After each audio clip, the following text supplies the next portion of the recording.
We've got flags and banners, and if you mind your manners, we might even get to standards and what they represent. So just take my voice's hand and we'll both try to understand how this VexHeads logic podcast could be flagged for content. Flagged for content. What's up, VexHeads, and welcome to episode 84 of Flagged for Content. We have Greg Dean on this episode to talk all about just how star-spangled some flags can be. And he approaches that question from, let me tell you, every angle, obtuse, acute, all the ones that I know. As a non-math person. Anyway, yeah, check this one out. It's or check the show notes out, I should say, because his presentation is going to be in there, as well as just, the flags we talk about today, the usual stuff. But the presentation itself is in there. His email address is near the end and presumably down here in the show notes for listeners. Anyway, wanted to say, as always, Flagged for Content is a Flags for Good sponsored show, and as such, you can buy some flags for about 10% off with the code Flagged for Content. Flagged, then the number for like the digit content. At checkout, that will save you 10% and it will kick some money to the show that you love so much as well. Your favorite flag show in the world. This one. I think that's pretty much. Oh, I did have one Patreon shout out I wanted to give. Since the last episode aired, we do have a new patron. That is Eric. I don't believe there's a last name. So if you watch to the end, it also just says Eric. But thank you so much, Eric, for contributing at the $10 level. You are going to get a little bit of bonus, well, quite a bit of bonus content on this episode between the outtakes and the flagged for bonus content. But if anyone else wants to sign up for that, that is over at patreon.com/flagged for content. That one is all spelled out, FOR. I think that is it. Like I said, yeah, Greg Dean was on this one. He's done a couple NAVA presentations that I've been to, perhaps more than that. And they've always been among my favorites. So let's go ahead and get into it and just let him present. Folks, we've got a 5, maybe 6, 7, 8-star guest on the show this week. You know him as the guy that likes to bore everyone at NAVA with numbers and stats. You know him as the guy who seems weirdly obsessed with pie charts and percentages. And I know him as one of the louder contestants at Trivia Night. It's Greg Dean! Hey, Andy. Thanks for having me. Yeah, thanks for being here, Greg. How's it going, man? It's going well. Just sitting here in the basement. Yes, in the basement. Yeah, where are you coming to us from? I'm coming to you from Westminster, Colorado. It's a suburb of Denver. Oh, gotcha. I thought you were going to say Westminster Abbey and you're just like in the basement of that. Just, you've got your little cave down there. That's awesome. I've been to Denver once. I can't remember when. No, it was definitely in the winter because we went up to Crested Butte. It was snowy, although that may be all the time. Is it snowy right now? Because I picture it being snowy. No, it's 90 degrees today, but we did have about 8 inches of snow maybe a month ago. Gotcha. Oh, speaking of Denver, for listeners and viewers, Greg and I are recording this on D-Day. And I have yet to post it, although by the time you see this, I will have. I'm going to get my Utah, Omaha flags out. And I was like, what can I use for Omaha? Oh, Peyton Manning says Omaha a lot. Maybe I'll use the Denver flag for this. Because I don't have the actual flag of Omaha, Nebraska. Well, but you hate the flag of Denver, according to one of your past podcasts. All right, that was a test to see if you listen. By the way. Yeah, that was a test to see if you listen, and you passed with what we call flying colors here. Fantastic, Greg. Well, feel like we could probably talk all day. Off air, we have. So let's go ahead and get into what's on the flagpole today. And that is the first part is our usual over and underrated flags. It is let's call it a spangled episode. So we're going to go over stars on flags. I don't know of anything else that can be spangled. That will be the bulk of it, to be totally honest. Greg had a fantastic presentation at NAVA 58, right? Yes. Yeah, 58 on those. We may mess around and play a game near the end. We'll see. But before any of that, Greg, I do like to ask my guests, what is the flag that got you into flags? It's random. So my interest in flags started with the Olympics, and I was looking at old vintage Olympic posters, and the Oslo 1952 Olympic poster has the flag of the Olympic rings and the flag of Norway. And for some reason, the flag of Norway enamored me. I had never seen it before. I lived a sheltered life in Michigan. I was so enthralled by the Scandinavian cross, and that was the first flag I ever bought. We had a little flag store in the mall when I grew up, and I had just the flag of Norway. I'm not Norwegian. I have no Norwegian ancestry, but that is what got me into the study of flags, and then my collection has grown pretty steadily since then. Nice. And how long ago was that? Not the Olympics, but you finding the... It was probably 1996, so Oh, the 20 Atlanta years. Olympics. Yeah, right on. That's Oh my awesome. God, Yeah, 30 years ago. I said 20, it's 30 years. Ugh. 30 yeah, years dude, ago. it's unreal. My 20-year high school reunion is this year, and I'm not, I don't even know if I'm going, but I'm just not ready for that to be a true thing that's I happening. turned 40 this year, and it's been a struggle. Oh, yeah. I'm pushing that. Yeah, it's fun. Like regular listeners like yourself, fanatics, I guess I should say in your case, will know that Norway was the flag that got me into flags as well. So that's a very cool connection there. Finally, actually got to go near the end of last year and saw it everywhere, which was, if you get a chance, like definitely take it. But It's on my short list. I have the Norwegian flag behind me as well. Over here. I have the Norwegian flag right there. Boop. there it is. Yep. I've got mine here-ish. Yeah, it usually stays sort of front and center. All And right, yeah, I have yet to go to Norway. I've been to 54 countries, but Norway is not one of them. 54, and I mean, that's like double what I've been to, and yeah, wow, you got to make it up there, especially That's because on my list.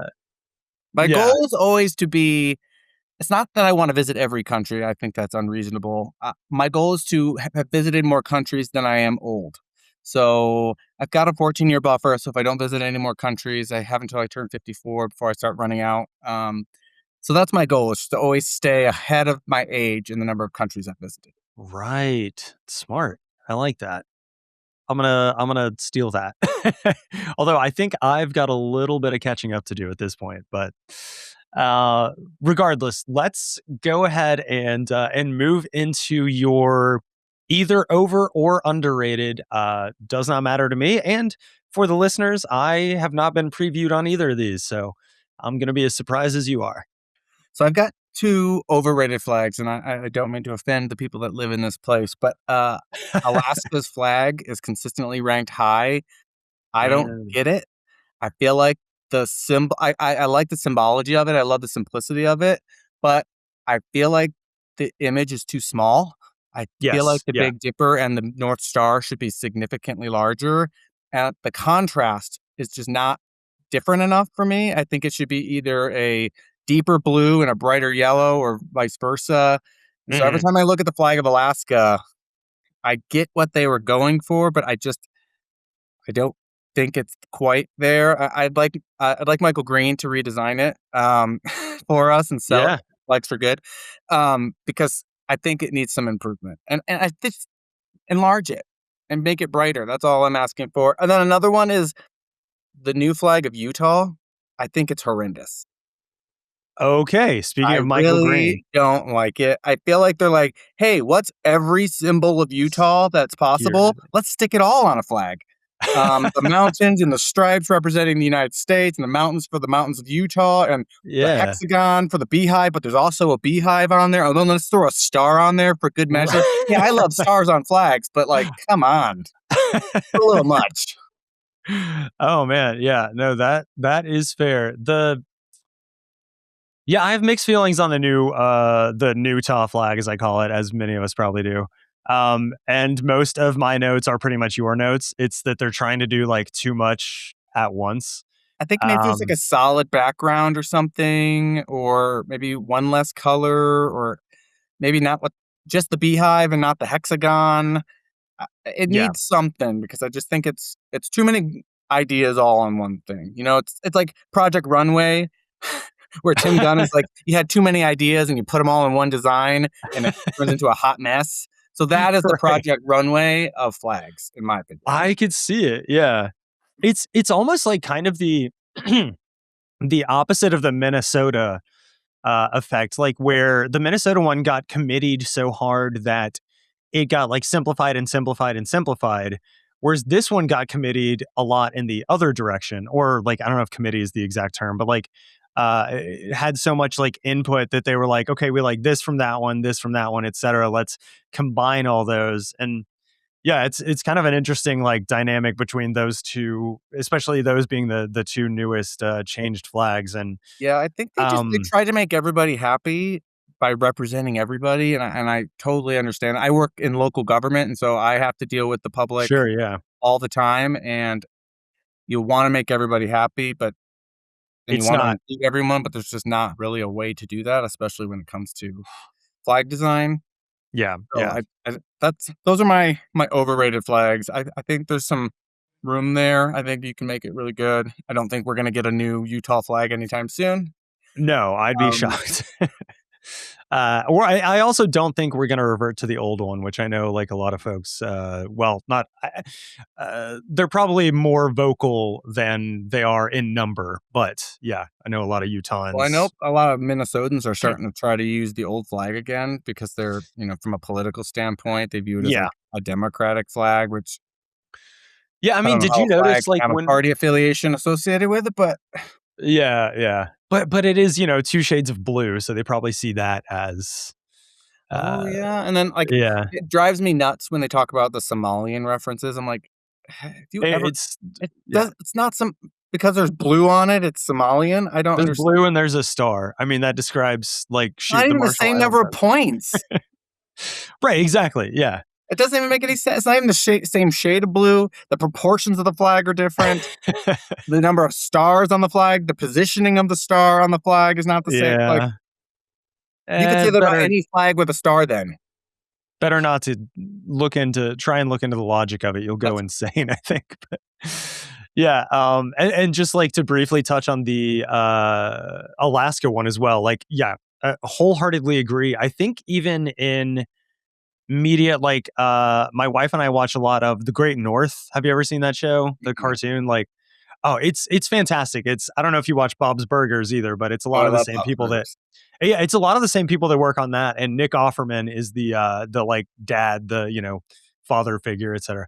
Um, but like in their intro, it's set in Alaska, hence the Great North. And I think like in their intro, they have an Alaska flag, either like on, I think it's on a boat or something. And they enlarge the stars like you were talking about so that you can see it better. And I feel like in a lot of media, I see better versions of it like that, especially like cartoons, because you're just Yeah. drawing it, but uh and yeah, the real one is so almost good. It's so like it's a great idea, but like you said, the contrast and the size of the stars is the thing that you know gets me on that one. In fact, I think I know like the size of the stars on Alaska. One sec, because I did that calculation, believe it or not. Um, And you were, if I'm allowed to say this, you were saying off air earlier that you really hate middle schoolers, and the fact that it was designed by one is kind of a, is that, am I remembering that right? I hate kids just in general. I have a dog. That's about it. Yeah. As Alaska's Michael surface Jordan area of said, stars is yeah. middle of the ground. It's slightly smaller than the the star on the flag of Mississippi and slightly larger than the star on the flag of Nevada. Like as a total surface area of all the stars. It's Okay, yeah. midway And through the surface area of I was stars. gonna say, and I guess if anyone would know, it's you. I can give you the you exact percentage if you need it. you've done the math I as I have mentioned literally in your done the intro. math. All right, awesome. Yeah. Wholeheartedly agree on those. It's interesting that, gosh, I think it was like 3 episodes now. When I was doing the Great American Reflag with Tariff, his favorite U.S. state flag is the Utah flag. And so it's interesting to get kind of like both perspectives. And I I'm not guess saying it's your least favorite; it's just overrated. But still, that's a fun dynamic, I guess. I agree more with you than with him, and I think I even said as much on his episode. But yeah. Do you have any underrated ones? I think we don't talk a lot. So these are my underrated flags are regional flags. So they're the provincial flags of Papua New Guinea Hmm. and the state flags of Brazil. They're both really, really overall. There are some stinkers in both, but there are some really, really good ones. There's probably more good ones than not in each of those bunches. So like for Papua New Guinea, I don't want to butcher the pronunciation, the Chimbu province, the Gulf province, the Manus province, Milne Bay, and Papua New Guinea. Those flags are just so awesome. I really like the states of Bahia, Mato Grosso, Tocantins.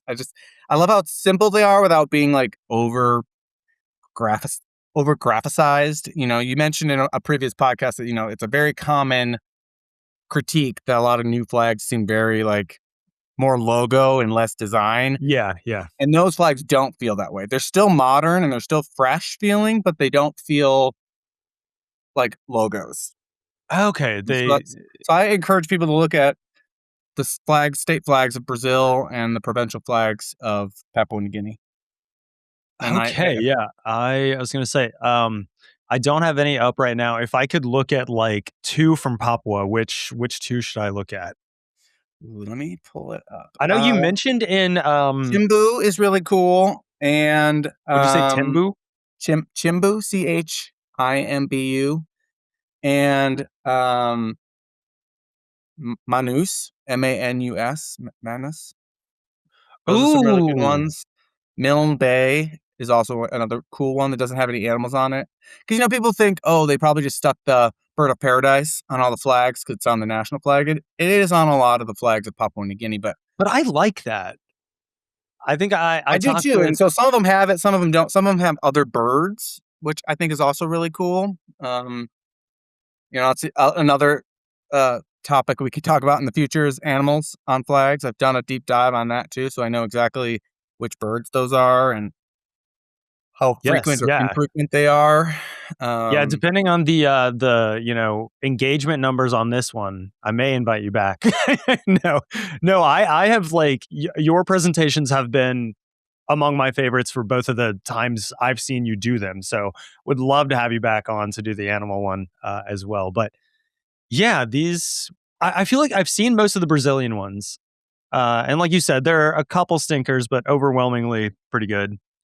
And I do like these Papua New Guinea ones. It might have also been Tarith I was talking to about this, but like I love flags of like country subdivisions that iterate on the country's flag, or in a U.S. sense, like cities that iterate on the state, et cetera, et cetera. Yeah, I think it's so kind of steering it back to stars, and I know we'll get more into that, but the I imagine. stars on the state flags of the United States, a lot of them have stars, and it's primarily because the U.S. flag has stars. I wish U.S. states would not. The big trend is like, oh, we were the 39th state, so we're gonna put 39 stars on our flag. And again, I Yeah, love stars on flags, but 39 is overkill. Can we just put yeah, like ones? I wish states would go away from that. Maybe just put one star, like to represent their star on the United States flag. Put their yeah, one yeah, star on their flag, as opposed to like the 39 of them, because essentially they're putting we were the 39th state, so they're putting the other 38 states that came before them on their flag in a way, because each of those stars represent the states. So it's kind of weird yeah. that they're putting symbols of other states on their flag. seems kind of odd to me. Yeah, it is odd. Especially like the one I was thinking of when you were like 36, 38, whatever you said, is like Missouri. Missouri is doing a lot. They actually have 61 stars I on was the going to say flag. because it includes like 13 from the US or 13 for more. the original colonies, and then Yeah.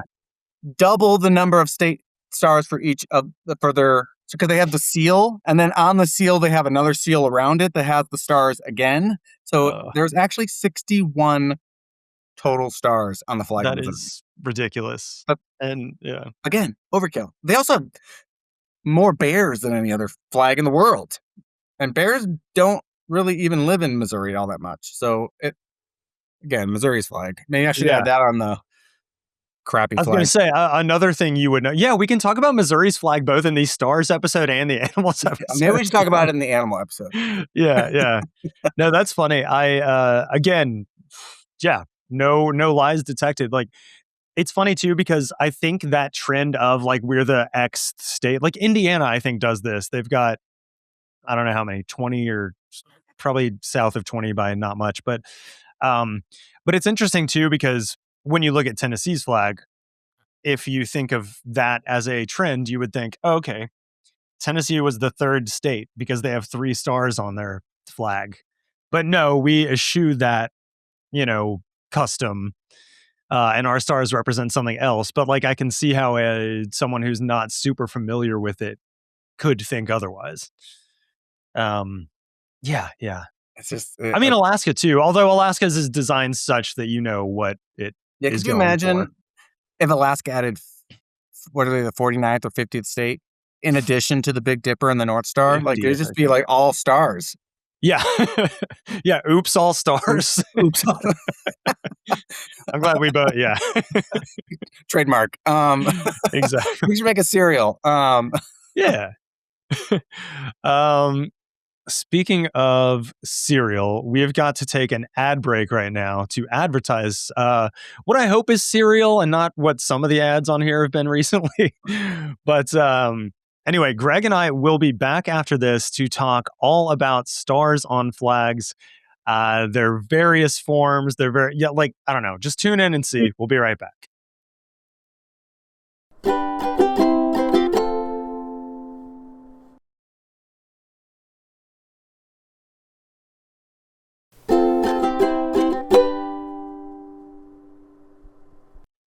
All right, VexHeads, we are back with part 2, more with Greg Dean. We're going to get into the stars. But Greg, I wanted to ask first, like, what made you interested in this topic in the first place? Like, how did you pick this specifically for a presentation? Yeah, so believe it or not, so I was sitting in the audience of NAVA 57 in Philadelphia, and I can't remember whose presentation it was. It was Welcome to the Aviary. It was a discussion about birds on flags, and I Ooh. remember him My talking favorite about Guns N' Roses song, by the way. and I remember thinking, he just went over like the types of birds. And I was like, yeah, that is interesting. I wonder what percent of birds. And then, in that room, we were surrounded by historical U.S. flags of different regiments with different numbers of stars on the flag. And I remember like looking around the room at all the different regimental flags, and they all had different numbers of stars on them. And I remember thinking, I wonder, where, like, how could I quantify this? Because, and then I started in my head going through the flags. I'm like, okay, Myanmar has a star, Vietnam has a star. I was starting to think like which flags had stars on them, and that's where all this was born. And then I created a very OCD spreadsheet, and I literally just started like recording. I mean, it took me 8 or 9 months of just like slowly, as I had time, I would just start looking at stars on flags and learning more about each of the stars and categorizing it into columns so I could try to make more sense of it. Right. Yeah, very like you've got a very I guess like analytical mind and like way of going about things. Is that, just curious, is that something you do like in your professional life as well? Are you? Yeah, so I have my bachelor's and master's degrees in geological engineering and geology, so I have a very scientific mind. and I Gotcha. do regulatory analysis now for the government, and so I have to constantly keep a lot of technical information ordered, Okay, and yeah. that's just how I process things. It's not always how I think about everything. I do have a very Sure. creative side as well, but I like to have things that I can point to, and I also like to be able to, prove people wrong when they say something. I can be like, "Well, actually, it's 10.46%." Right, right. That's my one upper. I grew up as the youngest child, so I've always been trying to seek Ah, validation from others. gotcha, gotcha. Well, very cool. Yeah, I was just curious too because like it makes sense that you would come at a presentation from that angle given that's just kind of like how you work. I've been trying to think of a presentation for myself and I need to just like I don't know, like what am I good at? What's solidly in my wheelhouse and what I think I could realistically do it on. But that's for another day. Let's go ahead and get into yours. If you don't mind screen sharing, that way the viewers can see what we're going over. And for the listeners, we will have this in the show notes as well. Sweet. I vamped just long enough. All right. Okay. Slide one. So yeah, Greg, if you want to kind of briefly explain this, especially again to the listeners, like what we're looking at here and what the differences are. Yeah, so this is meant to like give a brief historical background of stars. Like, when did stars start becoming emblems? Everyone thinks about stars and like they're like, oh yeah, stars are so common on flags. And my goal here was to put some numbers behind that. Yeah, they're common, but how common are they? Like you can name the United States and Brazil, but where else do you see stars? And so I started digging into, when did stars actually start appearing as symbols in the first place? Hmm.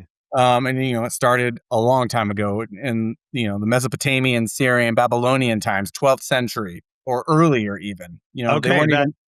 crosses off one question that I had. Go ahead.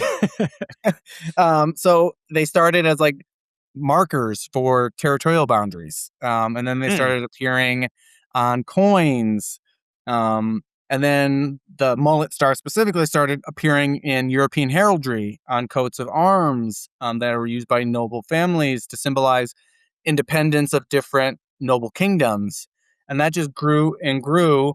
Um, and that's the common star you see, the mullet star, a variation of the mullet star, and now you have the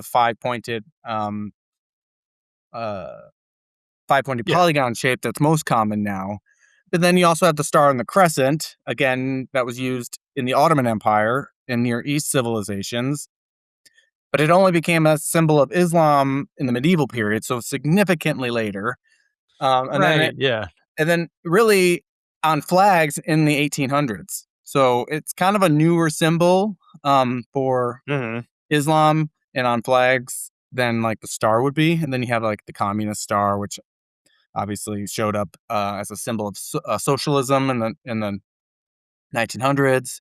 What? You have the Yeah. Southern Cross, which appears mostly on flags in the Southern Hemisphere. So obviously everyone is aware of like New Zealand, Australia, Samoa. It's also on some of the territorial flags of Argentina and Chile, which again are in the Southern Hemisphere. Oh Then of yeah. course Yeah. the Star of David. So this was meant to Right. be like just a historical background of when these stars started appearing as symbols in the first place, whether or not in vexillology or or in other avenues. Yeah. And again, you have the common examples: Australia, Ethiopia, North Korea. Those are fairly large stars. But then you start digging really deep into some of the nuanced ones. You have the Isle of Man. If you look at the heel, which is a Right. spur on Yeah. the leg of the Isle of Man, those are stars. I don't know Um, if I ever noticed that was a star. I always was just like, yeah, it's a dude with a spur. yeah, but it is a pentagon star shape. So, and then you also Interesting. have like the teeny star on the flag of Paraguay. Now that's I think that's the obverse, or is that the reverse? I can't remember, Can't remember either. because Paraguay is one of the only flags that has a different front and back. Yeah. Yeah. So there's a small star. So I wanted to like figure out a way to categorize these more subtle examples and then relate them back to the maybe larger ones. Right. Oh yeah, I have a question. Like, I don't know if this is going to be. I don't think this is covered later. Oh wait, never mind. This is covered under the symbology. I'm just curious about like because I know the communist star is 5 pointed because it was meant to be all 5 inhabited continents as far as like they're concerned. Eurasia is one, then what Africa, Oceania, North America, South America, or something. I was wondering if that carried over to like if that's why North Korea and Vietnam have 5 pointed stars.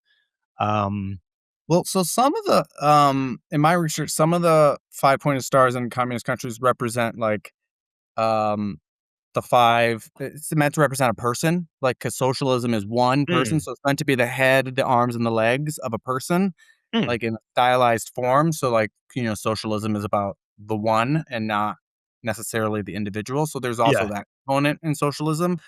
Um, that's fairly common. But as to your point earlier about the different points, that would be my guess. Is nice. is is a combination of both. And I don't know all the history behind the communist star. I mean, it's a fairly new symbol. I Yeah, mean, the way that it's being used, it's a fairly new symbol, but that's kind of in my research what I found most common on stars yeah, and yeah. associated with socialism or other sorts of unified political parties. It's just interesting to me because like yeah, it's obviously the Soviet one. Then there's Vietnam. Uh, what else? China. I mean, has five Yeah, the 5 pointed sky and stars. there's North the number Korea. also is representative, and then it's also there's 5 stars, and each star has 5 points, so that those are both they're the same. It's dual symbology on the flag of China.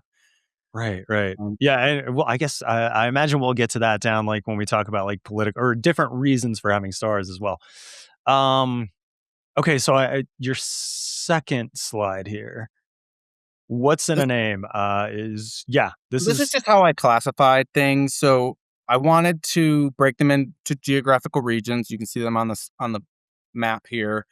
And then I I call things national flags. I might get some pushback on that because I classify national flags as obviously fully autonomous regions, but also uh, sovereign nations, UN mm, member nations, partially recognized states. I would call that a national flag because it's not a state flag. It's not a first order divisional flag. It's the flag of an entire region. right. Um, Kosovo, for example. yeah, it's not Yeah. necessarily recognized by everyone, but I would still just say the flag of Kosovo is a national flag. Yeah. I also a lot of the Commonwealth countries, they're still national flags. A general concept in my head, it's not 100% foolproof, but if they compete in the Olympics under their flag, I Okay. classify that as its own flag. So like British Virgin Islands compete as the British Virgin Islands in the Right. Olympics. Right. So that's kind of how I broke it apart. And then, I had to create a hierarchy because I didn't want to double count flags. So I had to Yeah. use national flags versus state flags versus civil flags. And by national flag, I mean like the flag of the government. So oftentimes in Central America, you have a lot of the Central American countries will have a national flag, like Costa Rica here, but their state flag has the coat of arms on it. So I had to use the national flag because that's a higher order flag. And so that's the Okay. flag Okay. used for Costa Rica. So I did not classify the stars on the flag of Costa Rica because it's not a first order flag. It's a Gotcha. second. So you top down, like okay. Yeah, Just, that makes just sense. I was trying to be consistent. I was trying to like not Yeah. introduce Yeah. as much bias as I possibly could. And then I had to be really careful about the sun on flags. So sometimes you think it looks like a star, but it's actually the sun. And so you really have to look into the research to figure out what it's meant to symbolize. Hmm. So while the sun is a star, obviously, Yeah. doesn't symbolize the same thing. So the sun doesn't mean the same thing as a star does. And so Right. Right. And I we're want to be more concerned with the symbology of this, like in this case, anyway, exactly. than And so with I the collected that data. astrological or astronomical, rather. Yeah, Uh, so like the flag in Nepal, like that looks like it's a star, but it's actually the sun. Both of those are suns. I remember when I learned that it did surprise me because I Because everyone's figured like, "Oh, like, all the right, Nepal sun flag and has a star moon, on it." star. Yeah. It's like, actually, it doesn't. It's the sun.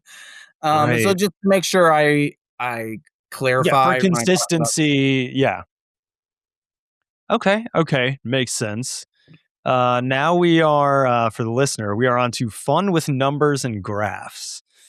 Yeah, so this is a lot. There's a lot of colors and a lot of, you mentioned in my intro how much I love pie charts and bar charts Yes. and percentages. I love them all a lot. Yeah, and just a brief aside, like for me as a like very visual learner and like someone who's not super math, statistics, etc. inclined, I think you did a fantastic job on this slide, making it so I can understand it, not being good at those things. Like, yeah, listeners, go check it out. Viewers, you'll see it here. But yeah, Well, that's a uh, compliment because that was a struggle. Like this is it's like very visually appealing. core of this figure because it's trying to cram as much as I can on a slide or in a Right. figure. But also, Yeah. it's a lot of it's a hard concept, and I want people to. It's less important that you remember Asia has 36% stars. It's more like Sure. Yeah. about a third, or where does Asia fall relative to Oceania, for example? And so Mhm. this one is I plotted them by region, and you can see that stars are more common on national flags of Oceania. Over half of Oceanian national flags have at least one star on them, Yeah. whereas Europe is the lowest. Only 15% of European national flags have stars on them. And also interesting is the average number of stars per flag. So around the world, just over a third of all national flags have a star. So that's Okay. 95 flags have stars on them.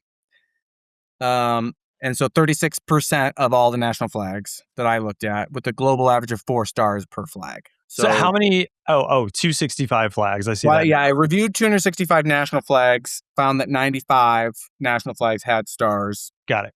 Right. Total number of stars, 370. So there's almost 400 stars total. And you count up every star on every national flag, there's 370 stars on 95 flags. So that's about 4 stars per flag. Okay, I was just about to do that math. Thank you. Yeah.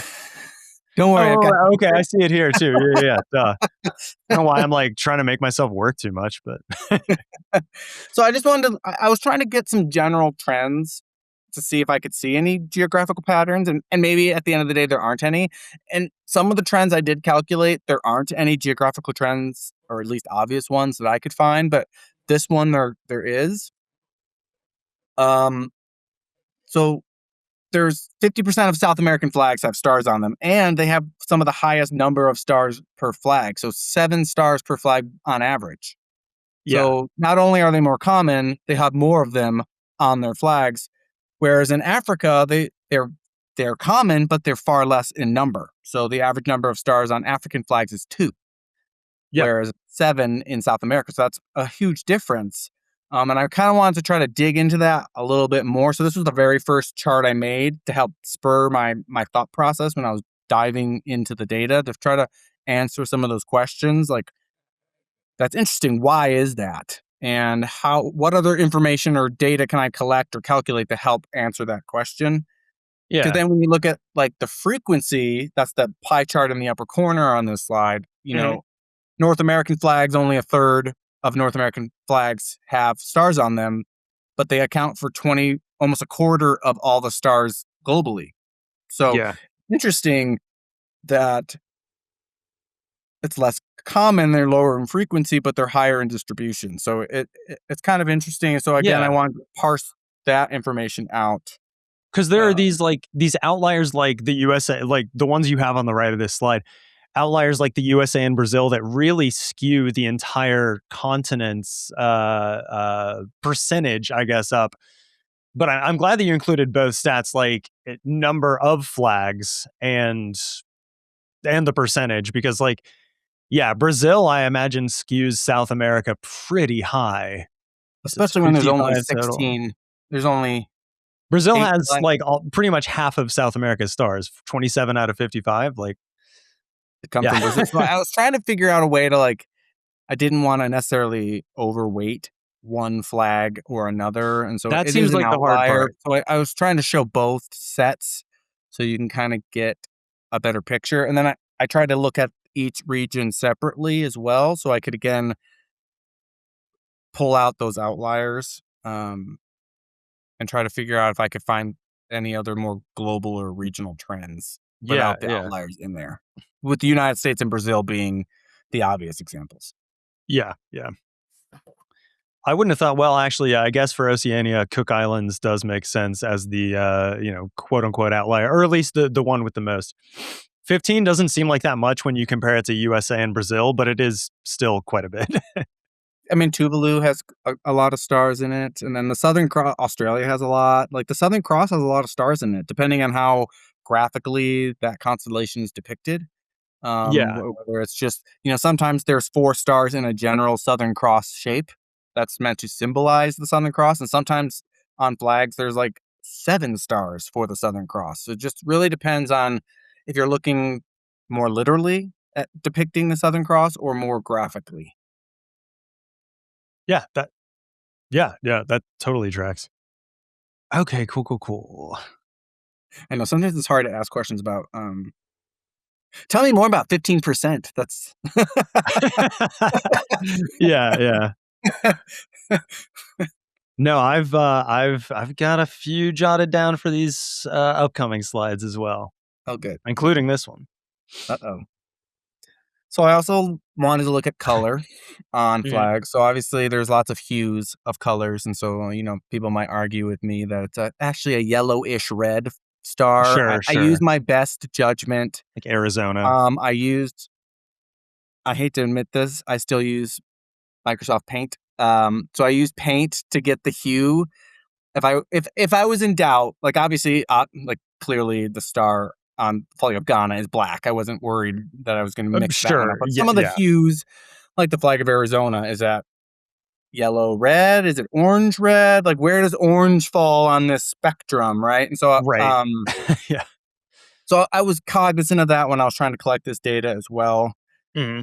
I wanted to see, obviously, 56% of all the stars are white, but again, the United States has 50 stars, so that kind of skews the information. And Brazil has 27 stars, and all those stars are also white.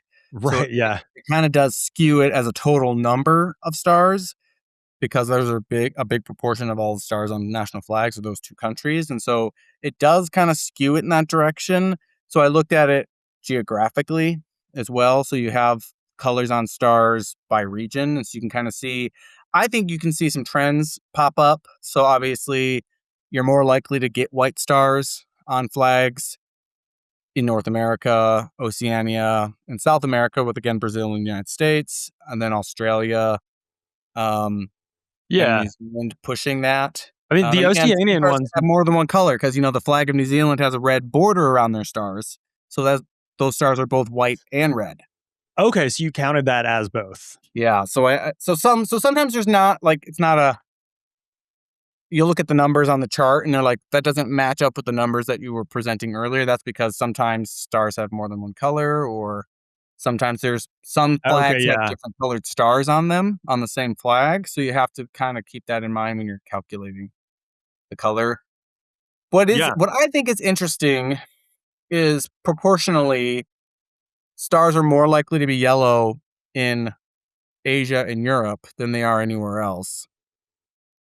Did Well, you do is there any way, and I don't even know if this is like statistically, scientifically, whatever useful, but did you like do a version of this where you removed the USA or Brazil or both?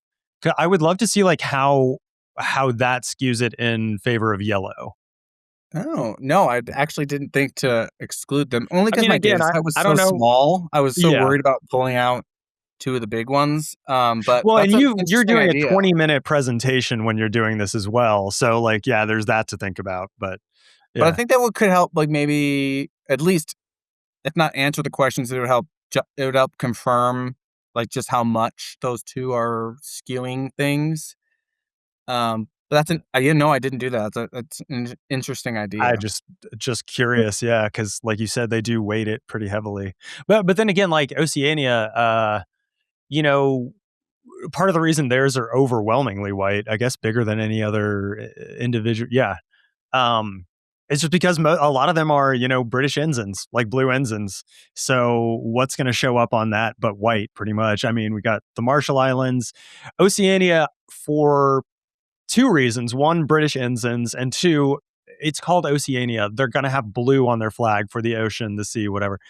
But yeah, those are big. Like it makes intellectual sense why those would tend to skew in the White Star direction. Just Yeah, I mean, aesthetically, just from a design perspective, it I does don't not. think there's Yeah, much more.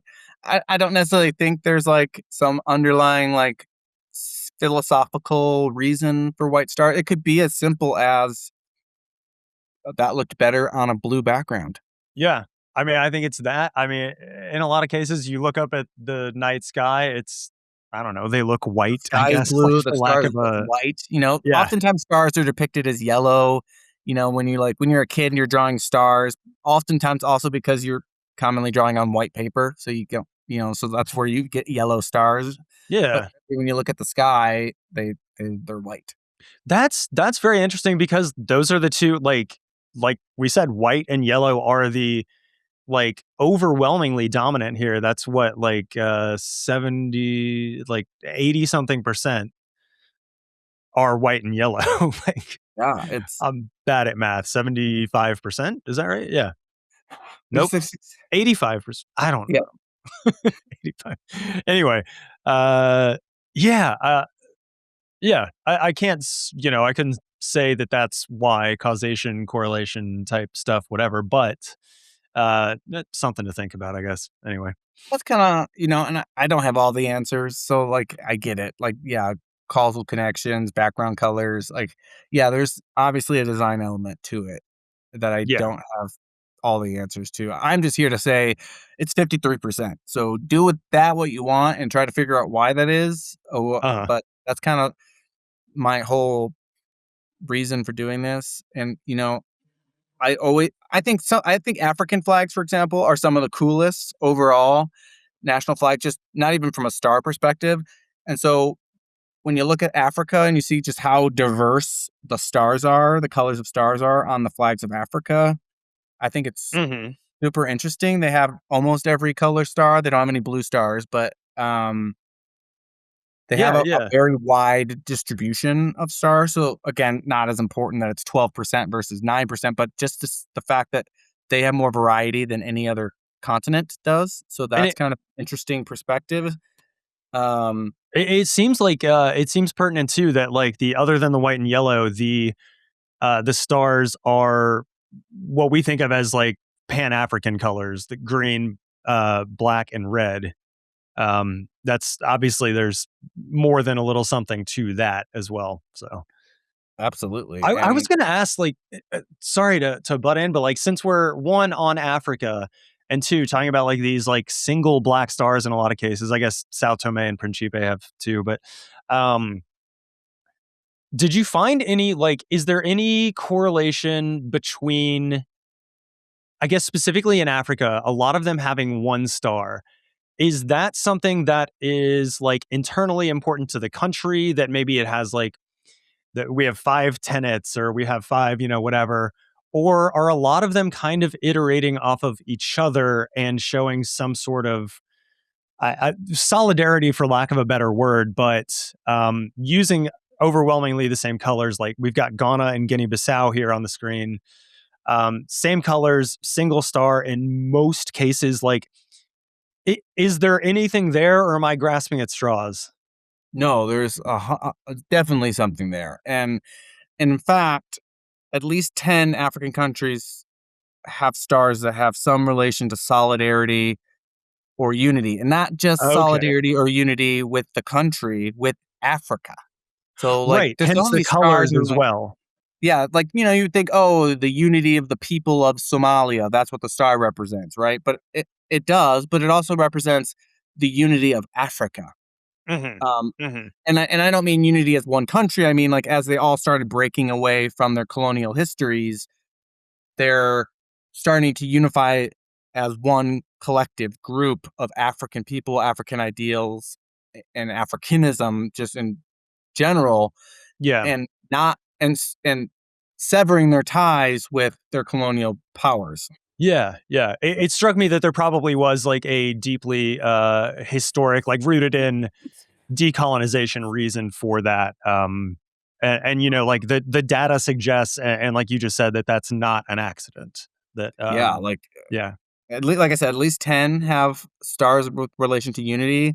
And then again, looking at Africa has got they're highly likely to have stars, but they have the fewest number of stars. So, most yeah, of their flags only have one. Like their average is under 2. It's like 1.7 stars per flag on average if the flag has stars. And so that's the lowest of any other region, and I don't think that's an accident.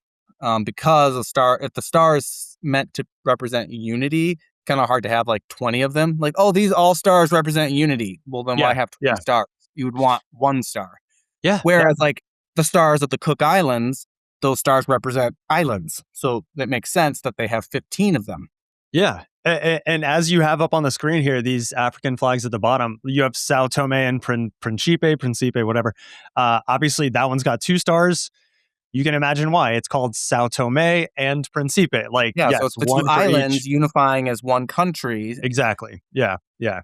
So yeah, And then you have still like the star on Cameroon. That's called the Star of Unity. The star on Angola has 2 meanings. It's obviously a communist star, but it's also called the Star of Solidarity for Southern Africa. As it was breaking away from South Africa and the British and the Belgian influences. It was the Star of Solidarity. And then the black stars on the flag are actually called the Black Star of Africa. There's whole papers written specifically on the Black Star of Africa. And it shows up on these flags. Guinea-Bissau, Somaliland, Ghana, Sao Tome and Principe. And so yeah, it's not just a black yeah. star. It's meant to represent the black people of Africa, but it actually has a name. It's called the Black Star of Africa. So, it's one thing to have like a yellow star, and that's the Star of Solidarity. That's cool. But to have an actual star with a name is kind of interesting. And you don't really see that common symbol showing up on multiple national flags Right. across the continent. Yeah, and I hadn't truly appreciated either that as you were talking about like the black star for the like black people of Africa, I hadn't fully appreciated that it's pretty much the sub-Saharan ones that have that. Yeah. The I mean, like Tunisia has a star, a white star. Ethiopia has, its star. Like, although is Ethiopia considered sub-Saharan? I don't know, but yeah, yeah. Just one more thing for me to look up more later, I guess, or whatever. But all right, let me pull back up your slides. Let's see here in this middle segment. I think we've got time to go over the next slide, and then we will probably get to the other ones after an ad break. But yeah, this one fascinates me perhaps more than almost any other. I'll let you Really? take it away. Yeah. So again, when I had originally not started collecting the number of points on the stars when I was putting together my spreadsheet. And Mm, it wasn't until I started plotting the data and like putting together figures for the paper that I started thinking like, that's interesting. What I didn't even think to count the points. And then yeah, I started counting the points because I wanted to know how common are 5-pointed stars. And obviously almost 90% of all stars on flags, again, heavily skewed because the flags of Brazil and the United States are all yeah, 5-pointed. So again, that skews it, but that's 90%. So the fact that there's just not very many non 5-pointed stars, it's kind of interesting. You have 6-pointed stars that occur. The star of Israel is 6-pointed, but there's even not that many of those. And then there's 7-pointed stars, but yeah, there's right. not that many of those either. And then what's really interesting is that you have these weird outliers on the screen here and the one behind you that are just so abnormal relative to anything else. So the 24-pointed star of the Marshall Islands, Yeah, like what in the what? Like I don't think we've ever even thought in our head, in your mind, you may have even thought Marshall Islands, it's blue with the orange and white bent shape across the field, and it has a star on it. But you may have not even realized You may have realized it wasn't a 5-pointed star, but you probably didn't realize it was 24-pointed. And you probably didn't realize that actually symbolized something. It's the 24 electoral districts of the Marshall Islands. Oh, okay. I was gonna ask you as a math guy if maybe there was some like messages, I guess probably pre-email, I don't know when, but some messages going back and forth, and somebody, the designer, whoever, was like, how many points should we put on the star? And the response was 4 exclamation point, and they read that as 4 factorial. I'm sure. Yeah, that sounds right. They're like, all right, man, like, just so happens that's also the electoral districts. Like, but if you think about it from a design perspective for Marshall Islands, it's not a really great design choice because that's really hard to reproduce. It's also really hard for a child to draw, hey, little Sally, draw me the flag of the Marshall Islands. They're just going to draw a pentagram. They're not going to draw 24-pointed star. Like, that is a lot of points. Yeah. I was going to say, or they'll do something closer to the Aruba one that you have below. Like, you can tell that it, it extends a little further out, like north, south, east, and west, but the rest kind of gets lost, the details. Interestingly, they all have, they're not just like, oh, let's just put a, 8-pointed star. Why not? They all do have symbology behind the number of points. And so that's what I found really interesting when I started digging into the points on the star. Yeah. Was that they all actually have a meaning. And so it is intentional. And I thought that was really interesting. In Azerbaijan, the 8-pointed star represents the letters in the spelling of Azerbaijan in its native language. So again, we say Azerbaijan. I couldn't even try to pronounce the country's name in Arabic or Azerbaijani, but it has a meaning behind it, and I thought that was really, really interesting. Now, again, I think Marshall Islands took it a little far. They could they have done it like the number of islands, or could they've done like that's what I was thinking. 1 point for every 5 electoral districts just to make it, or I don't know. It seems like overkill for the Marshall Islands, but the rest of them are really intentional. And I think it's really interesting that when you actually dive into it, that intentionality is abnormal. What is, just curious, what is Malaysia's? What's the symbology behind their 14? I'll have to look at my spreadsheet. I can't remember off the top of my head. Well, do you know Nauru? Noru? No, not off the top of my head. I have it in my spreadsheet. I think they're about to change their name spelling. What's that? I think Nauru is about to change their names. No, is that Palau or Nauru is about to change the spelling of their name, I think, I don't know. I haven't heard. Anyway. Is it Nauru or Nauru? I don't know. I should. I can look it up in 2 seconds. Well, that's not helpful. It doesn't really tell me. Okay, yeah, it's them. They're going to change it to Naoero. Which tells me it's something closer to what the second thing you said, like now or Naoeru. I mean, more syllables than I thought. 22,000 Nauruans. I mean, it's really important to them. Can't be wrong. Yeah, exactly. Maybe they should focus on actually getting a capital. I think they're the only country without an official capital. Right. Yeah. They have a de facto capital, but I don't think they've actually classified. I think it's called Yaren or Yaren District. I think it's the capital. Good pull, yeah. Out of Nauru. Yeah, and their government buildings look like, one looks like a strip mall, one looks like just a beach house. No shade to the 10,000 listeners I have from there. No.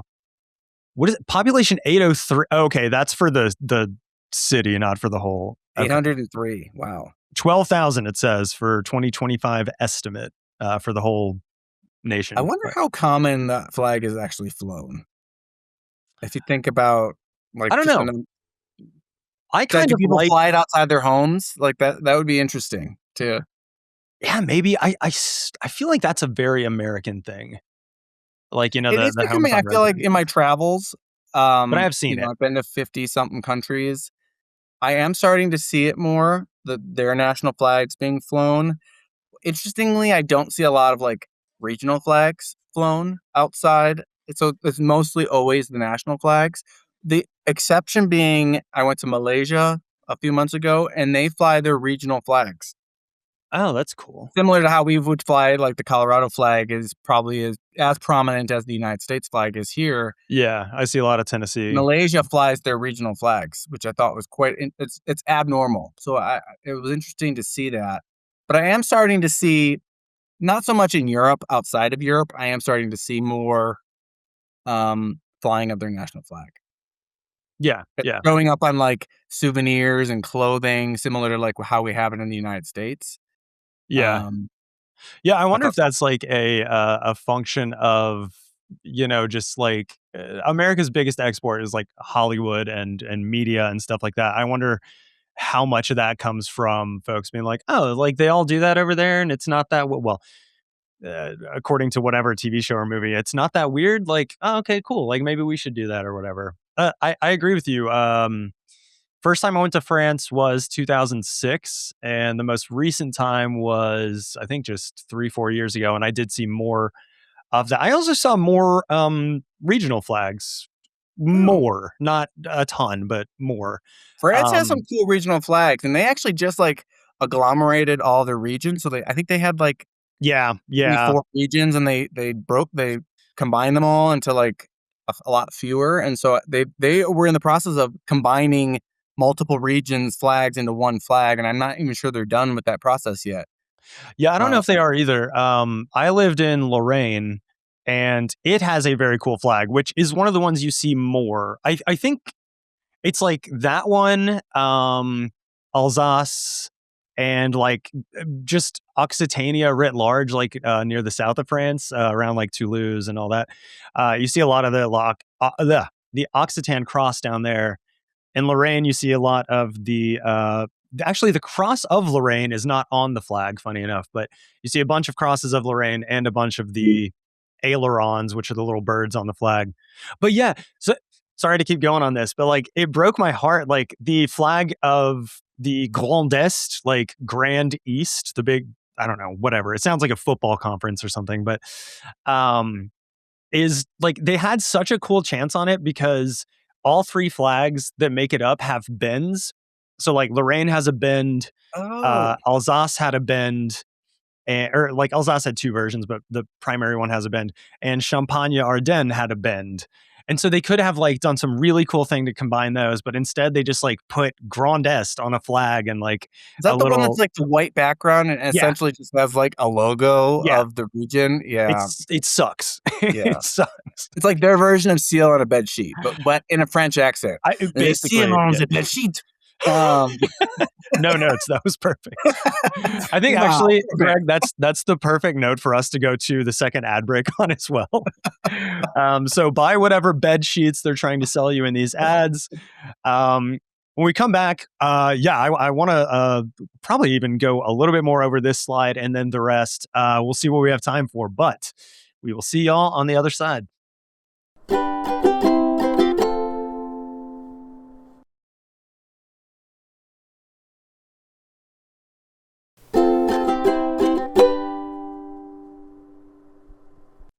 VexHeads, we are back with part 3, and we're gonna continue on this presentation.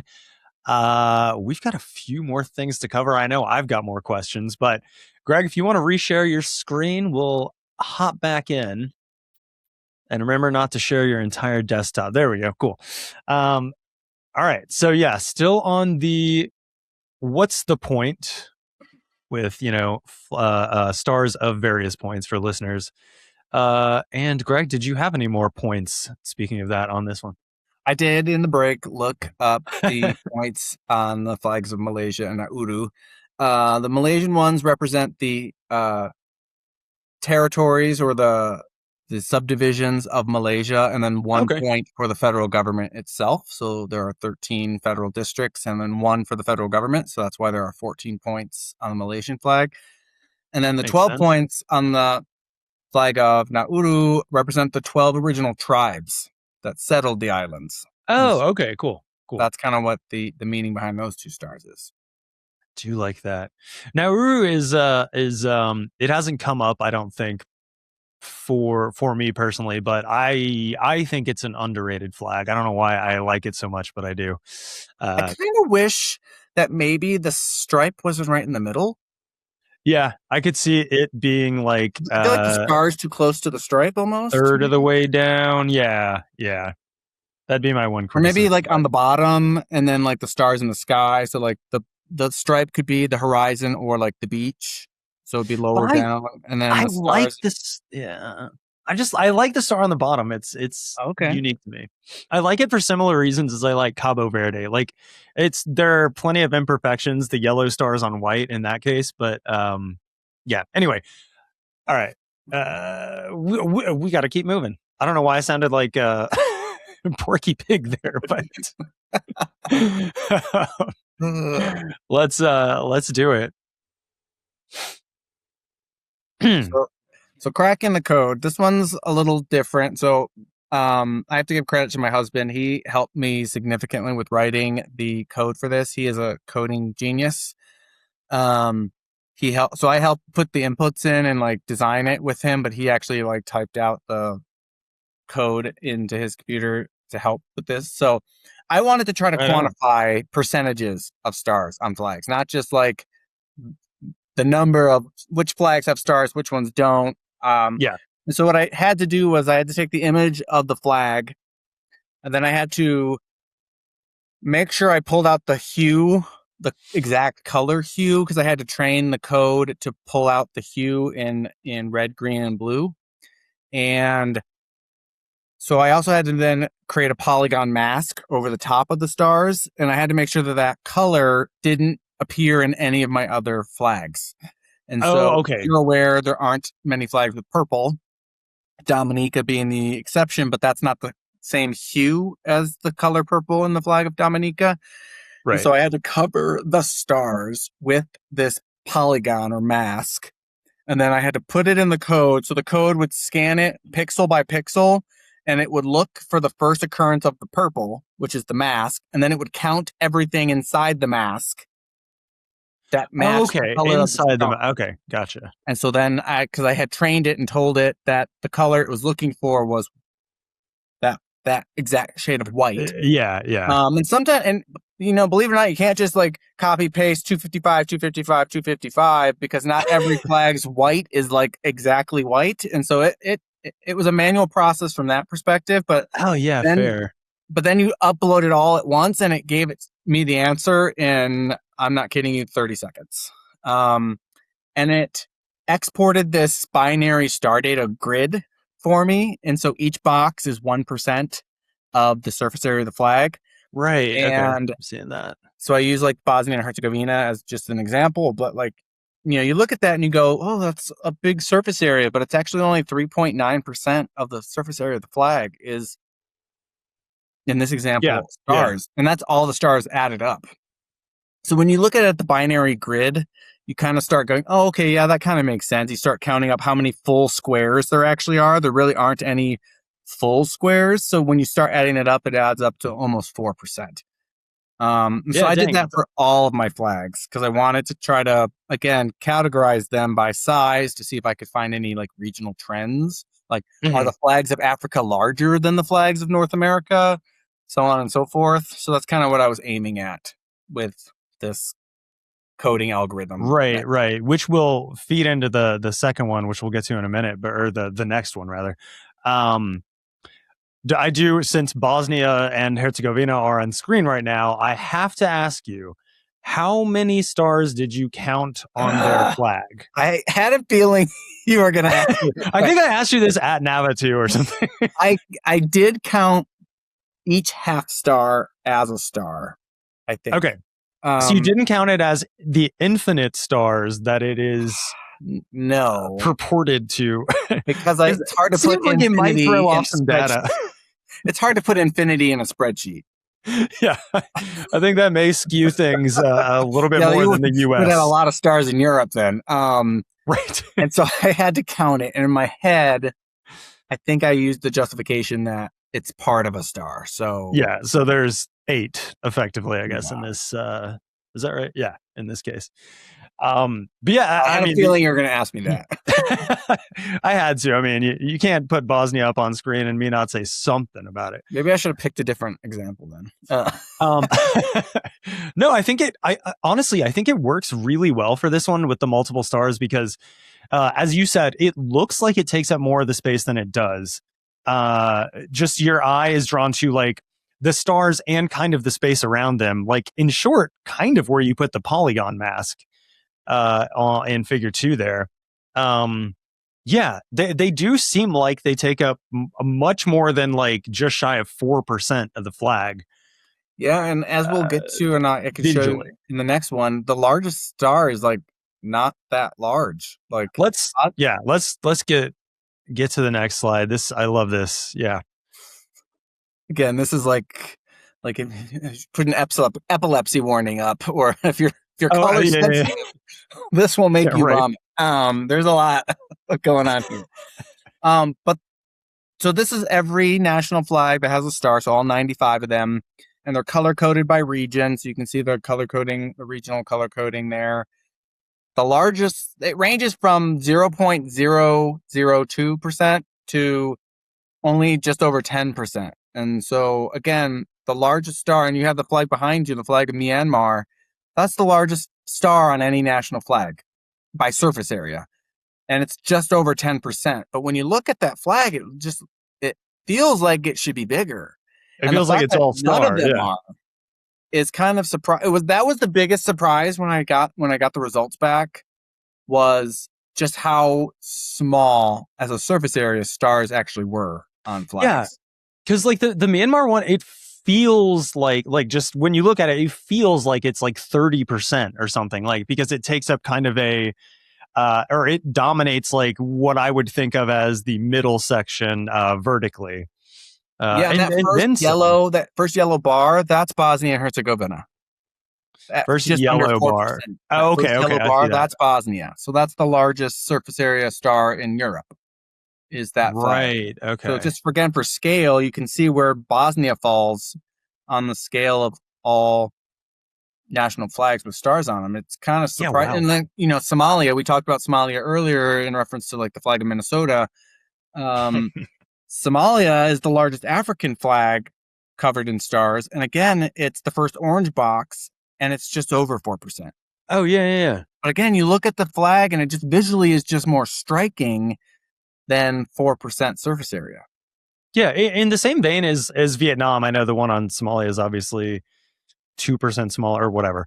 But yeah, it's the dominant, like you said, with Myanmar as well. Like it is the dominant visual element. So I feel like you can be forgiven for thinking it takes up more than it does. When I got the data back, I thought the code was wrong. So I had to have my partner I'm like, something's wrong because it's got to be like 25% or more. Yeah. And we played around with the code, and he's like, and that's when he started exporting the binary grids for me. And he's like, here's the binary grid for the flag of Myanmar. And I'm like, and I'm counting each one of those boxes, and I'm like, oh God, yeah, it's really only 10. Like, wow. I was really, really shocked by how small they are. Yeah, like intellectually, I know it's not 30, even though like my brain wants it to be, but I would think north of 10 for sure. So that was the big struggle that I had. Yeah. And then, the median, I wanted to find what's a median. So if you're looking at stars on flags, the flag of Cameroon, so think about it if you're trying to keep it in perspective, because again, I do not expect your listeners or anyone to remember that the surface area of stars on the U.S. flag is just under 2.5%. But when you look at the flag of Cameroon, half of the flags with stars are smaller than that, and half are larger. So that's the median. So when you're thinking about it, when you look at Cameroon's flag, you're like, that's a pretty small star, but half are even smaller than that.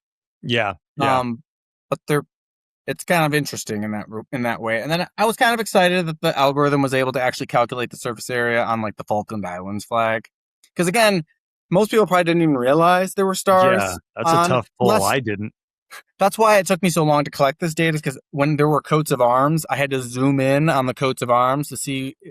And you've got to get like a good enough like vector image to be able to zoom in that far and like even quantify it. Like, yeah. And that was part of the problem with running the algorithm, particularly on regional flags, is that I couldn't find a high enough resolution image to put into the algorithm that would give me because the pixels were so large that it was skewing the number. And so like I have the numbers for some of the regional flags, but particularly for like the regional flags of Equatorial Guinea, for some reason I was struggling to find good quality images of those. So a lot of them I was trying to take screenshots of them or try to take a photo from a book and try, but you can't do the same kind of analysis that way. So it was a struggle on some of the regional flags. Obviously, like the coats of arms of Bolivia, that's a fairly easy enough image to get. Yeah. But sure. like, and then drawing the polygon, because another problem is that if there's yellow elsewhere in the flag, you can't just circle, like for Bolivia, you can't just circle all of it because there's yellow in that hay, and there's yellow in the cannons on either side of the coats of arms. So I literally had to zoom in and like hand digitize a box that just included the stars. Otherwise, the algorithm would have pulled the yellow out of surrounding areas and counted them as stars, and so it would have skewed the numbers. And so this is that's a labor why, of love for sure. That's why I used that graphical image I had on the last screen, that the pixel by pixel bar. I used that as like a QC, so I had to look at every single one of those to make sure it didn't erroneously pick up some dots, off the screen that could have been the same hue. Right. But that's how I had to use color hue as the way to do it, because the program was not able to spatially recognize a star, because an image is a whole bunch of pixels and not just some static thing. And so I had to figure out a way using pixels to classify that. Right. Yeah. It's honestly, like, I know you said the epilepsy thing, but this is still beautiful to me. Like this makes total sense and lays it out very well. Let's get into the meaning, because this is not quite close. Well, almost close on this, but the meaning is something that I'm sure a lot of listeners and myself are very interested in, and just kind of like how you broke it up into these categories in the first place.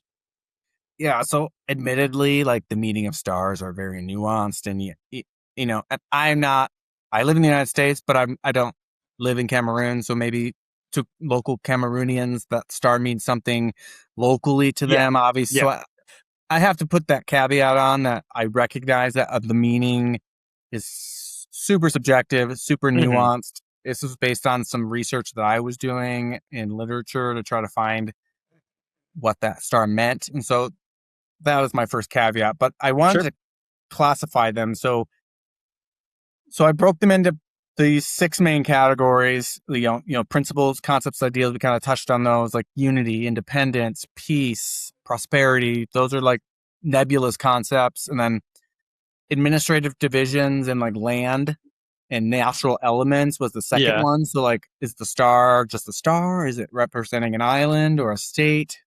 So I kind of classified electoral districts or whatever the star on Marshall Islands. Obviously, you have the political stars. That would be like, obviously, we know the communism and socialism one. We've talked about that one, but also like ties to a centralized federal government.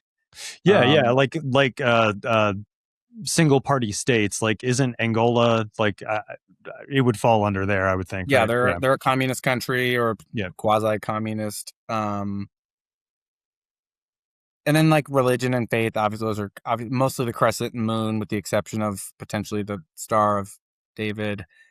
And then history, those would be like ties to, I talked about monikers as symbols in royal families and dynasties.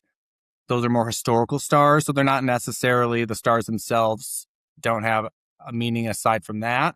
And so like those would be historical ties, like noble families, mythology, things like that. So what would I know we have one more category, but would like Croatia be an example of that? Like the ones that are kind of atop that shield in that like arc. Yeah, so each of those shields come from former kingdoms within what is now a unified Croatia. Yeah. So each of those come from like Dalmatia and I can't remember all the Right. other Okay. kingdoms of Croatia, but all of those come from that. And so that's where those, so I would classify those stars as historical stars Yeah. because Just they came from former kingdoms or royal houses. got it. Right. And then people and culture, that would be like ethnic or socio-ethnic groups, languages, stars meant to represent indigenous peoples, or particular people. There's a couple of examples where like stars, like this star is the star of the Prophet Muhammad. Like that's what the star, it's meant to represent that person. And so Instead of the religion writ large. right. So sometimes Okay. it like it not as not to say that every star in the crescent is the prophet star, but some of them are meant to symbolize that. Some of them don't explicitly say that that's what it's meant for. So when I was doing my research, I was trying to figure out how to classify these. And so yeah, this seems like the hardest, like the biggest sticking point I would have if I were doing all this. Like, and again, I'm not a math person, so the other stuff wouldn't have been easy to me, but this is, this is more, I guess, like fraught as far as someone's going to say like, oh, well, this isn't actually religious, or this isn't actually, like you're going to get pushback, but and I'm I not here to appreciate the tell way them that they're you've, wrong. Like again, people's personal connotations or feelings yeah, are valid, of course, but like I also have to try to quantify something that's largely unquantifiable. exactly, right, yeah. But I Yeah, and also tried to give. I was very, very liberal with giving out categories. So, like, if you see, there are 95 flags, but I made 170 almost star classifications because stars can have multiple meanings. I was not in the business of trying to like, okay, this is the star is meant to be communism first, and then this second. If I could find research that said it was for communism and for unity, I would classify it both as a political star and a principles, concepts, and ideal star. So there's many okay, instances where stars have sometimes 3 or 4 categories. yeah, Also, if you have multiple that stars, makes sense. sometimes clusters of stars mean different things. Right. Like say Australia, the Commonwealth Star, or the whatever it's called. The Is it the Commonwealth Commonwealth star, the big Star? one on the Yeah. bottom, Like that has has a a different different, meaning than the Southern Cross stars. right. Yeah. Yeah. So, like, Okay. That makes sense. they're different. So, like, the Commonwealth star is obviously historical, but Yeah. also it's tied to people because it also partially represents like the unification of the Confederation of Australia. So that's historical and also administrative, but also it ties back to, there's some indigenous connotations to it as well. And so that ties back to people and culture. So in that example, the stars on Australia would have 3 classifications. And so that's incorporated in the symbology data that I collected. Gotcha. And it looks like on the next slide you've gotten it broken down by continent too, with Yeah. those same categories from the previous. And again, I ask listeners to not get 11% versus 12%. Like, don't, because again, I'm open. So people like, oh no, I was told a folklore growing up that this star meant this. Hey, I'm Sure. here for it. Like I wanna make the data set better. So I wanted to try to find some trends if I could on regionality of the meaning of stars. And so I think I found some general patterns. One is that like historical stars dominate in Europe. Like again, Yeah. going back to the noble families I referenced earlier, the stars on Oceania flags most commonly represent stars themselves. They represent the Overwhelmingly Southern Cross, like just over 3/4. Yeah. Yeah, it's a lot. And so then in North America and South America, specifically those two, the Americas, the stars most commonly 30 to 40% of the time represent administrative divisions. So obviously, and this Add one a actually state, is add a interesting because star. it's not skewed by the United States and Brazil because these are flags, not number of stars. These percentages are based on the number of flags that Right. contain this classification and not the number of stars that classify this. So this one is less skewed by the United States and Brazil. because they're each only counted as one. Right, yeah, because Brazil would take the cake out of any flag on the natural elements, the stars in the sky on the day it was founded or whatever. Yeah, Um, exactly. So they it just would be count much it more as than one. 38% for South America in that case. Yeah. So Right. it's Good. interesting in that regard because that's kind of unique. And then you don't see that relation in Asia as frequently. Only 17% of stars on flags of Asia have anything to do with administrative divisions or natural elements, which I found really, really interesting. Yeah, yeah. And then the big one is African, and we kind of touched on that one too, is that Yep. you can quantify it. At least half of all stars on flags of Africa are these nebulous concepts: unity, peace, solidarity. Yeah. It's so interesting that you don't really see that anywhere else. Like a little bit in North America, sure, but like it's pretty void on stars elsewhere. Yeah, And so that's yeah. a It's very like African thing. And I think being able to quantify that helps at least fuel the discussion on the why. right, which I probably asked too early, but we did go over in part 2. Yeah, yeah. But yeah, it gives us a good foundation in that. I know I asked it at the perfect time. Anyway, You're infallible, Andy. Thank you. That's why I edit so much. Yeah. This is for even non-VexHeads or non. Yeah, as I've said probably for the 10th time now, not mathematically, statistically inclined people. I love that you've broken it down, not just with the stars themselves, the surface area, but also just this meaning, which is more hard to qualify, more like it's more abstract and everything. But Yeah, and again, I am open to like critique. Yeah. I knew when I presented this and I wrote this that like you could pick it apart, you could like nitpick, and I'm totally understand that. Like the last thing I'll say about this is that like interestingly, the stars in North America, South America, and Oceania don't seem to have any strong religious connotations. And I found that very interesting because not to say that Yeah. people in those regions are not highly religious. We know that's not the case, particularly in Central America and South America and Oceania with like local religious beliefs or spiritual beliefs even.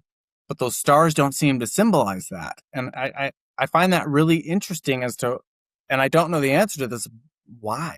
Why aren't there more stars that mean Christian faith in Christian nations? Why is there not more, Catholic stars? They're big. Those symbols are not. Their symbols are present in those religions. It's just interesting that they didn't make it onto flags, and I find that kind of interesting. Yeah, I have like a half-baked idea on the Oceania thing. Like, I'm here for it. Let's hear it.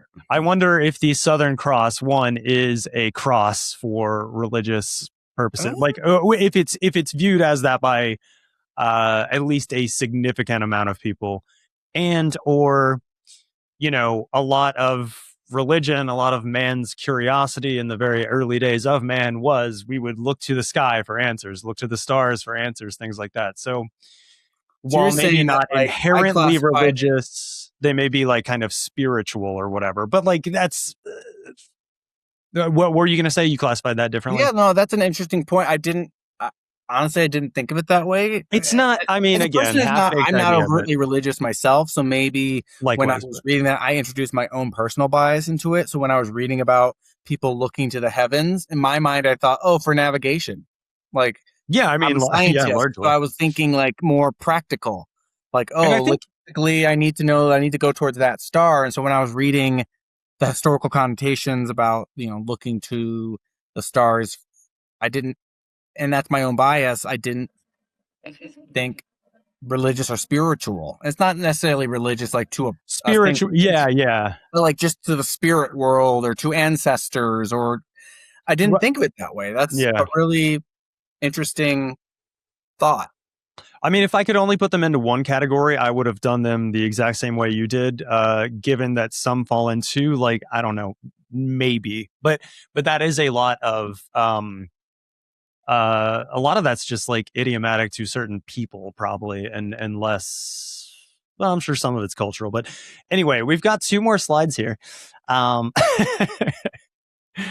trying to The get me next out one, again? the next one I hate the name of, because anytime I say that I run a flag podcast or a flag YouTube show, I get, like on Big Bang, like fun with flags. And I'm like, for Is the this purposes of triggering me for getting you? out of this conversation, yes, it's exactly like that. But I'm giving you a virtual hug, Andy. I'm sorry. thank you. I appreciate it. I appreciate it. But no, Yeah, so this it's one was just, more on what we've already talked about, like the principles, concepts, and ideals, with just some examples. So like the flags of Africa here. This is certainly not all of them, but like, it's interesting that the flag of South Sudan means it's unity for the people post-independence.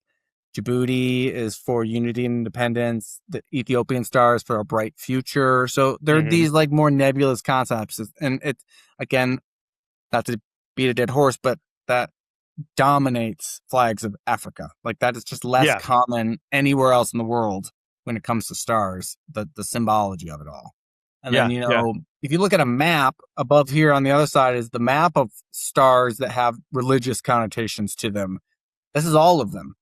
And you can see they're pretty cloistered around North Africa and the Middle East, predominantly among Muslim faiths. There's a couple exceptions, the flag of Singapore and the flag of Malaysia down in Southeast Asia. But again, those also have Islamic connotations to them because, Malaysia is a predominantly Muslim country. Singapore is more split, but there's a very large Muslim population in Singapore. And so it's interesting that it seems to be that religion specifically that dominates religious stars. Again, where are the Christian stars? Where are the Buddhism stars? Because I'm sure those stars are present in those religions, but they just, again, don't seem to appear as symbols, at least not on flags, as commonly as anywhere else.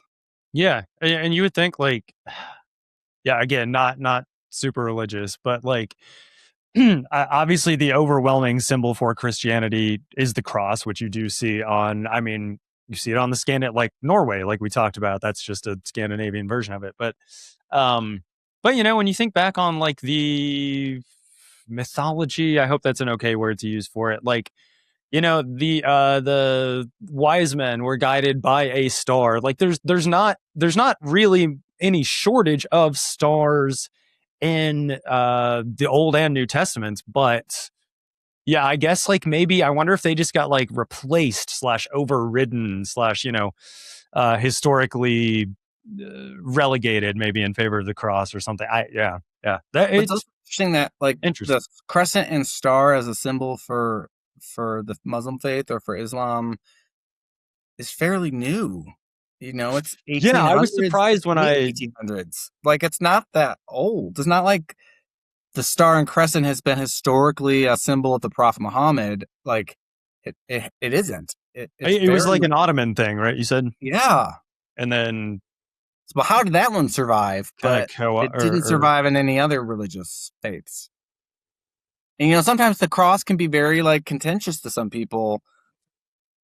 It'd be interesting to see like why not use a star to represent Christianity as opposed to a cross, because then it would be more inclusive, because it could be the Christianity but could also be something else, or it could be more spiritual and less overtly religious.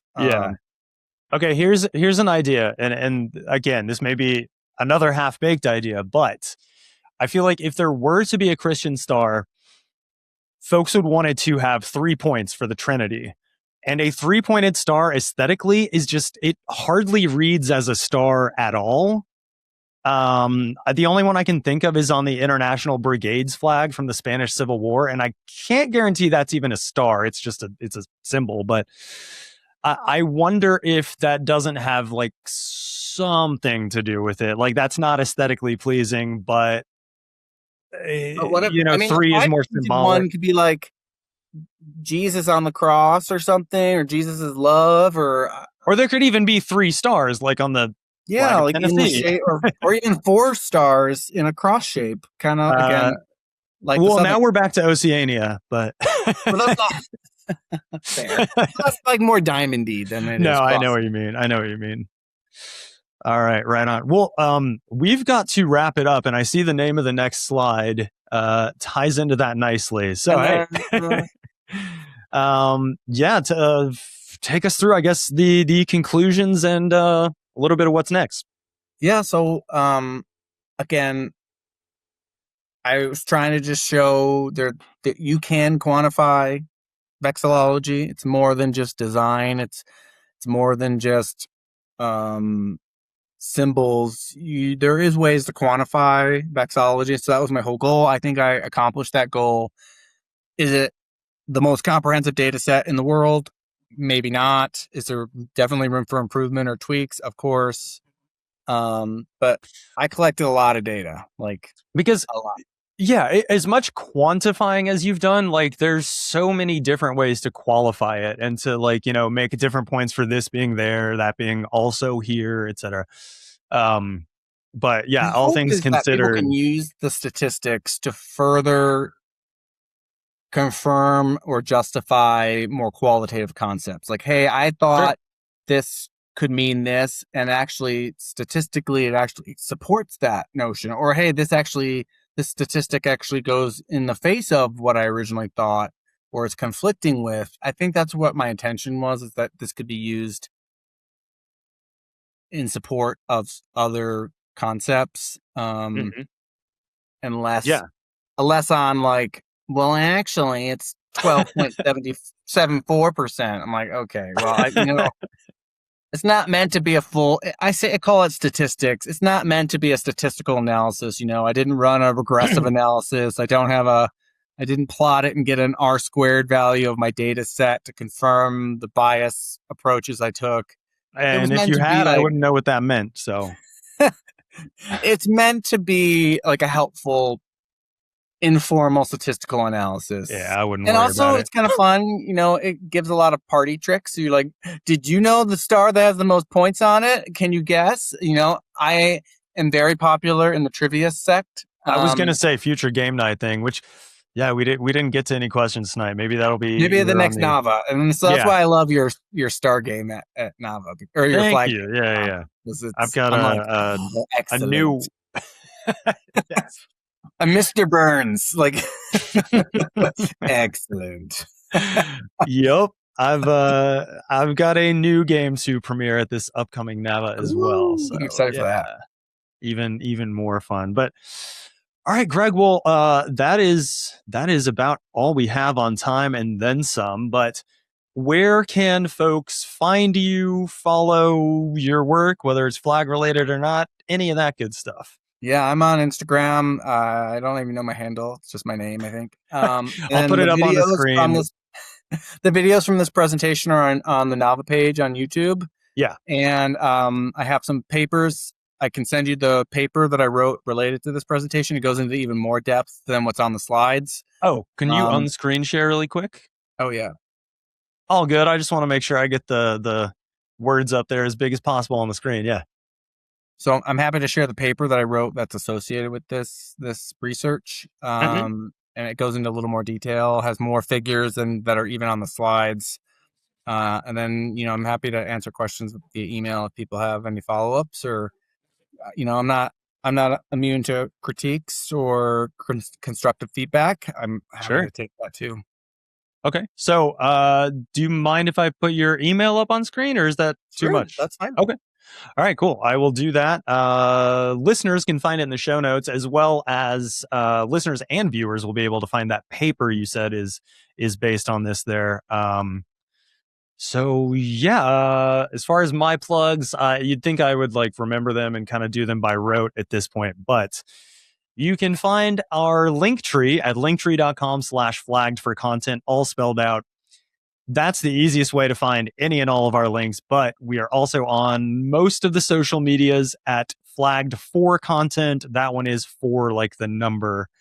Also have a Facebook page. I'm not on there a ton, but a few more people have been hopping in there with their ideas for other fun flag stuff. So I've gotten a little more engaged there. Check that out. And Yeah, I think that does it for us this week. So, Greg, I'm terrible at closing out on these things. I just never know how to do it. I just talk on and on like this. So, if there's anything you got for us that can help me with this, hit me with it now. Yeah, I'd hate to charge off, but I can't wait for you to hoist me again on Flagged for Content. I'm a lover of puns. I know I have no notes. That is like perfectly up my alley. Yeah. Okay. Couldn't have said it better myself. VexHeads, thank you so much for listening. Craig, thanks for being here. We will catch you all on the fly side. Take care.